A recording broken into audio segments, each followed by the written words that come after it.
ఏది ఏదండి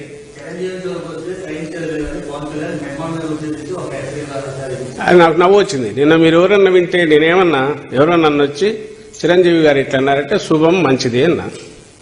నేనేమన్నా శుభం మంచిది. ఇప్పుడు ఉన్న వాళ్ళకి తోడు ఇంకొకరు ఆయన కానీ ఇంకొకరు కానీ జాయిన్ అయినా నష్టం లేదు. మాకు కావాల్సిన పిక్చర్ క్లారిటీ మరింత వస్తుంది, కన్ఫ్యూజన్ ఉండదు.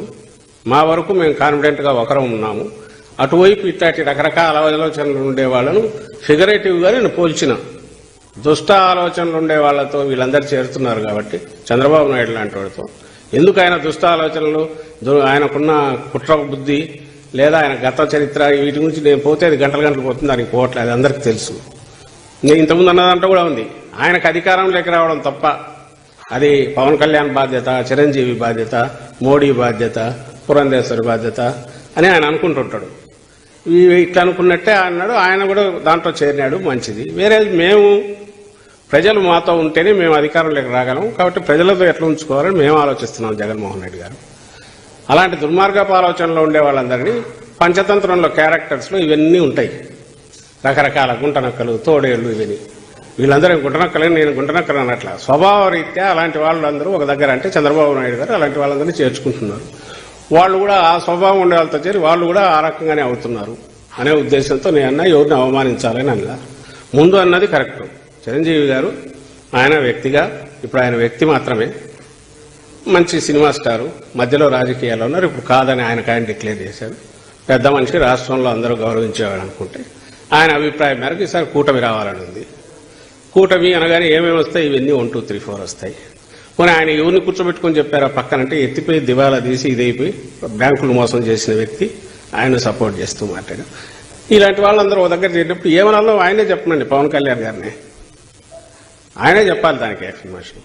అంతే తప్ప దానికి మీ మొహాల అద్దంలో చూసుకోండి మీరు ఎవరు చెప్పలేదు మేము అందగాలమని చెప్తామా? ఆయన సినిమా స్టార్, సూపర్ స్టారే, కాదని ఎవరున్నారు?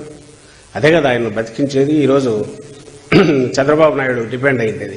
అది కాబట్టి పవన్ కళ్యాణ్ దగ్గరికి రానిచ్చేవాడా? లేదా ఆయన కావాల్సిన తీర్చి అంత ఆ డిమాండ్ తీర్చి ఆయన నెత్తిన పెట్టుకుని ఎందుకు ఊరెగుతున్నాడు చంద్రబాబు? ఉంది కాబట్టే పవన్ కళ్యాణ్ గారు మీరు రాజకీయాలకు నిజంగా రావాలనుకుంటే ఇది కాదు పద్ధతి. మీకంటే ఒక 2 ఏళ్ళు ముందు మొదలు పెట్టిండొచ్చు. మన జగన్మోహన్ రెడ్డి గారు ప్రూవ్ చేసుకున్నారు. This is the way. మీకు బేస్ ఉంది, కోర్ ఉంది. దాని మీద మీరు అప్పటి నుంచి మొదలుపెట్టి పార్టీ నిర్మించి ఉంటే బాగానే ఉండేది. ఒక రాజకీయ పార్టీ అంటే ఏం కావాలి? రాష్ట్రంలో ప్రతి చోట దానికి సంబంధించిన ఇన్ఛార్జీలు కావాలి, స్ట్రక్చర్ కావాలి, ఇవి పెట్టుకోవాలి. అవన్నీ పెట్టి చంద్రబాబుకి ఎట్లా ఉపయోగపడతాడు? కాబట్టి చంద్రబాబు నాయుడుకి అది ఇష్టం లేదు. అందుకని ఆయన నువ్వు ఇంతవరకు ఉండమన్నాడు. ఆయన ఆగాడు. దాని గురించి అన్నాము. ఆయన ఉండేది చంద్రబాబు నాయుడు కోసం ఉన్నట్టుంది అన్నాం. అందులో తప్పేముంది? సో ఇందులో ఎవరిని అవమానించడానికల్లా మన వ్యవహార శైలిని బట్టే అవతల వాళ్ళు ఎవరైనా కామెంట్స్ చేస్తారు. మేము 4 జీరుతాం, ఒక్క జీరుతామని మేమేమనట్లేదే.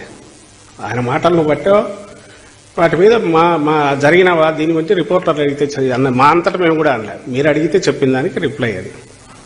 దాని గురించి ఆయన రకరకాలుగా మాట్లాడుకుంటే ఆయన స్థాయి తగ్గించుకుంటున్నాడు. అంతకుమించి ఏముంది?